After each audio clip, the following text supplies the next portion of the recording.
خواتین و حضرات، اب بات یہ ہے کہ اس میں سب سے بڑا کردار کس کا ہے؟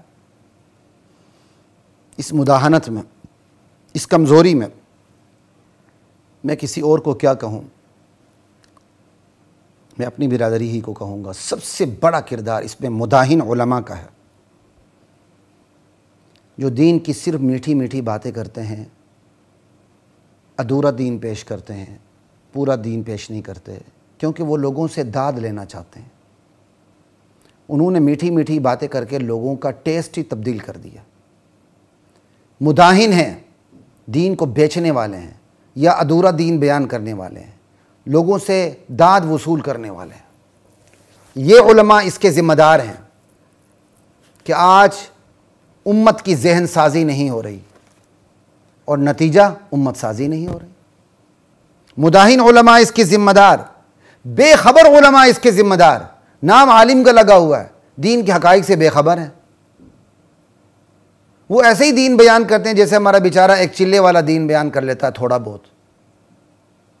اگر وہ بیان صحیح بھی کرتا ہے تو اس کو اس گہرائی کا پتہ تو نہیں ہوتا۔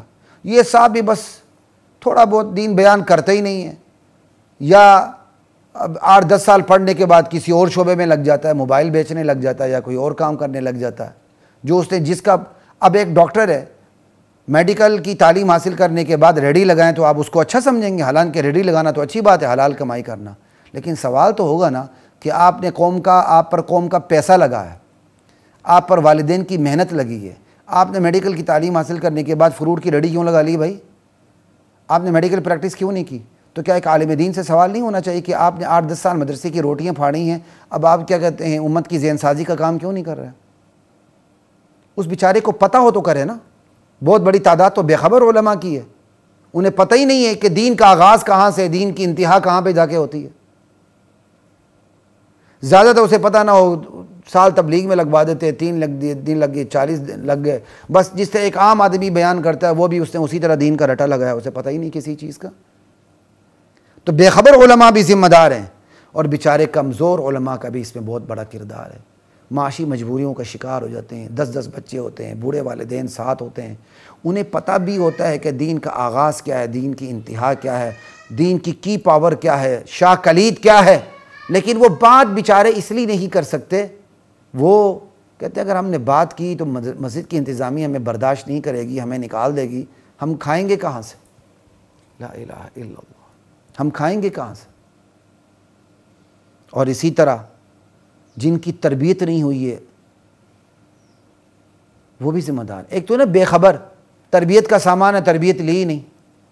ایک ہے جن بیچاروں کو کی تربیت ہی نہیں ہوئی، سمت ہی نہیں ملی، 8-8 10-10 سال پڑھیں، صرف فضائل پڑھیں، 8-8 10-10 سال پڑھیں، لیکن دین کی تعلیم بھی صرف ماڈرن شکل میں حاصل کی ہے۔ ان کی سمت ہی درست نہیں، ان کی نیت درست ہو سکتی ہے، ان کا جذبہ اچھا ہو سکتا ہے، لیکن ان کے پاس پیراڈائم ہی نہیں ہے، ان کے پاس نقشہ ہی نہیں ہے کہ دین کا کام کس نقشے پہ کرنا ہے، ان کے پاس سمت ہی نہیں ہے، وہ خاک ذہن سازی کا کام کریں گے۔ تو مداہن علماء کا کردار ہے، بے خبر علماء کا کردار ہے، کیا کہتے ہیں اس پستی میں، کمزور علماء کا کردار ہے اس پستی میں، اور جن کی تربیت نہیں ہوئی اور جن کو سمت نہیں ملی، جن کو اچھی اساتذہ نہیں ملی، وہ بھی بدقسمتی سے اس میں اپنا حصہ رکھتے ہیں ذہن سازی امت کی نہ ہونے میں۔ اور دوسرے نمبر پر اس کا کردار ریاست کا ہے۔ ریاست ہر ایک کو خوش رکھنا چاہتی ہے۔ اصل تو یہ نا، ریاست کی اولین ذمہ داری یہ ہے کہ وہ مسلمان کو مسلمان بنائے، ایک مسلمان کو مسلمان رہنے کے لیے جن تقاضوں کی، جن چیزوں کی ضرورت ہے وہ مہیا کرے۔ یہ ریاست کی اولین ذمہ داری ہے۔ روٹی کپڑا مکان سے پہلے ذمہ داری ریاست کی یہ ہے کہ وہ اسلام کی حفاظت کا ذریعہ بنے، اور ریاست اس ذمہ داری کو نبھا ہی نہیں رہی۔ ریاست اس کی ذمہ دار ہے، وہ ہر ایک کو خوش کرنا چاہتی ہے۔ انا للہ و انا الیہ راجعون۔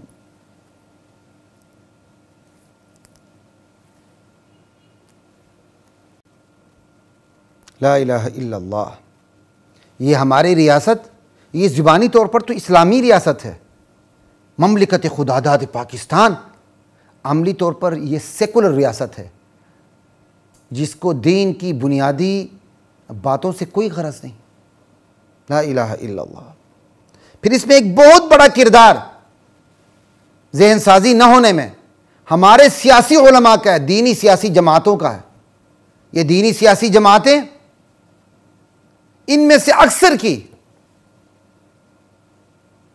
ذہن سازی یہ کیا کریں گے، خود ان کا ذہن تبدیل ہو چکا ہے، ان کا نیریٹو تبدیل ہو چکا ہے، ان کا بیانیہ تبدیل ہو چکا ہے۔ یہ ذہن سازی کرنے کو تیار ہی نہیں، کیونکہ ان کو ووٹ کی ضرورت ہے۔ جب ذہن سازی کریں گے ہمارا دشمنی بھی آئے گی تو ووٹ کیسے ملیں گے؟ انہوں نے دشمنان دین کو بھی خوش رکھنا ہے، دشمنان صحابہ کو بھی خوش کرنا ہے، ان کی بھی ووٹ لینے ہیں۔ انا للہ و انا الیہ راجعون۔ اب پچھلے دنوں میں نے ایک سیاسی جماعت ہے، دینی سیاسی جماعت، اچھی جماعت ہے بیچاری، اس کے امیر کا میں نے بیان پڑھا، کہتے جی یہ عہدہ غالباً وزیر اعظم یا وزیر اعلیٰ کے بارے میں کہا، غریب کو کیوں نہیں ملتا؟ خدا کا خوف کرو، یہ بیانی ہے آپ کا؟ کسی نبی کو دیکھا آپ نے؟ کسی نبی کی تعلیم دیکھی کہ اس نے امیر غریب کا نعرہ لگایا ہو، روٹی کپڑا مکان کا نعرہ لگایا ہو؟ بلکہ نبی پر ایمان لانے والوں کے تو سب سے پہلے پیٹ کا بائیکاٹ ہوتا تھا، سوشل بائیکاٹ ہوتا تھا، پیٹ پر پتھر باندھنے پڑتے تھے۔ میری طرف سے تو ایک غریب بھی قیامت تک صدر پاکستان نہ بنے، وزیر اعظم نہ بنے، امیر بنے، لیکن وہ امیر بنے جو متبع سنت ہو، نبی علیہ السلام کی کیا کہتے ہیں وہ تعلیم کا دی ہوئی کیا کہتے ہیں تعلیم کا حق ادا کرے۔ میری طرف سے ایک بھی امیر اس کا حکمران نہ ہو، غریب ہی ہو لیکن وہ صحیح اطاعت گزار ہے سنت نبویہ کا، قرآن و سنت کا۔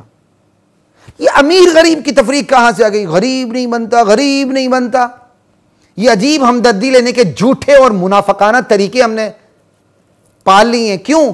ہماری اپنی ذہن سازی نہیں ہوئی۔ جو اصل ذہن سازی کا طریقہ تھا وہ ہم چھوڑ چکے ہیں۔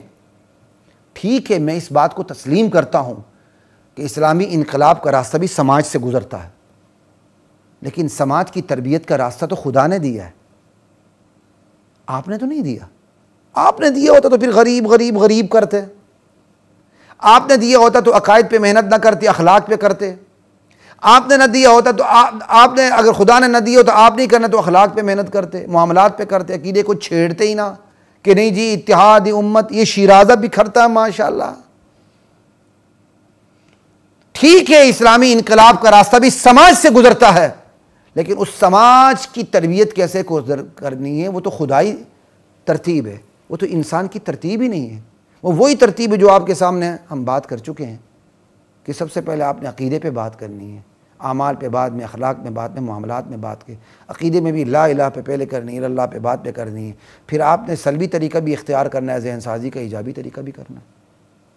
لا الہ الا اللہ۔ انشاءاللہ اس سلسلے میں ہماری بات چلتی رہے گی۔ اجازت دیجیے اگلی نشست تک کے لیے۔ السلام علیکم ورحمۃ اللہ وبرکاتہ۔ وَلَقَدْ أَنزَلْنَا